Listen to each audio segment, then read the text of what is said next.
इनके खुद के ही दामाद ने इनको 19 टुकड़ों में काट के मौत के घाट उतार दिया। और इस खौफनाक मर्डर का पता तब चला जब एक कुत्ता इनके कटे हुए हाथ को लेके अपने मुंह में घूम रहा था। 7 अगस्त को बेंगलुरु से 110 किलोमीटर दूर तुमकुरू जिले के एक गांव में पुलिस को पता चला कि एक कुत्ता अपने मुंह में एक कटे हुए इंसान का हाथ लेके घूम रहा है। और जब जांच शुरू हुई तो 5 किलोमीटर के एरिया में एक ही बॉडी के कटे हुए 19 पार्ट मिले। शुरुआत में पता ही नहीं चल पा रहा था कि ये फीमेल का है कि मेल का है, किसका है, समझ में ही नहीं आ रहा था। लेकिन 2 दिन बाद उस बॉडी का सिर भी मिल गया। और जब पुलिस ने अपने एरिया के हर थाने में इस खबर को पहुंचाया, पुलिस को पता चला कि 3 अगस्त को एक आदमी ने एक औरत की मिसिंग रिपोर्ट कराई है। और जब उस इंसान को बुलाया गया तो उन्होंने पहचाना कि यह हमारी पत्नी है, जिसका नाम है लक्ष्मी देवी। इनकी उम्र 42 साल की है। लेकिन पुलिस को जाने में बहुत दिक्कत हुआ कि आखिर ये मर्डर किया किसने है, क्योंकि ना कोई सीसीटीवी फुटेज मिल रहे थे, ना कोई गवाह मिल रहा था, कुछ समझ में ही नहीं आ रहा था। लेकिन जब जांच ऐसे ही आगे बढ़ी, सीसीटीवी फुटेज फिर भी इधर उधर के देखे गए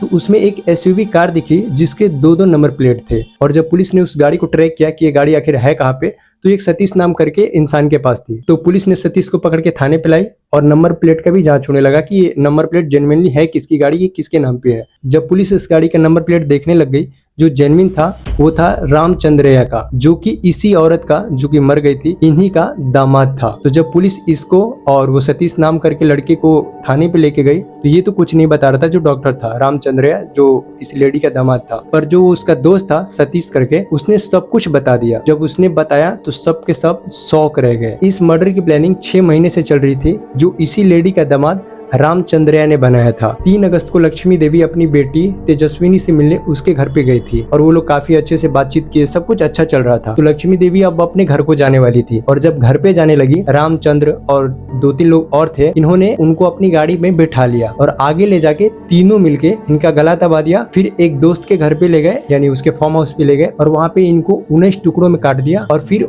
19 अलग अलग जगहों पे फेंक दिया। और जो रामचंद्रया ने प्लान बनाया था उसमें अपने दोस्तों को, जो कि 2 मिले हुए थे, उनको 8-8 लाख रुपए देने की बात करी थी और आधा पेमेंट इसने दे भी दिया था, मतलब मर्डर होने से पहले, और बाकी ये मर्डर के बाद देने वाला था। अब दिया था कि नहीं ये पता नहीं। फिर जब पुलिस रामचंद्रया को फोर्सफुली पूछने लगी कि आखिर तूने ये सब क्यों किया, तो उसका कहना था ये बार बार हम दोनों के बीच में, यानी तेजस्विनी और ये रामचंद्र दोनों के बीच में झगड़ा लगवा रही थी। और साथ में ये भी क्लेम कर रहा था कि लक्ष्मी देवी अपनी ही बेटी यानी मेरी बीबी को धंधा करने को बोल रही थी। और जब उनकी बेटी से पूछताछ हुआ तो ऐसी कोई भी बात सामने नहीं आई जो ये क्लेम कर रहा था। तो यहाँ पे तुम समझ सकते हो कि लोग डाउट में आके किस हद तक गिर सकते हैं और क्या क्या कर सकते हैं।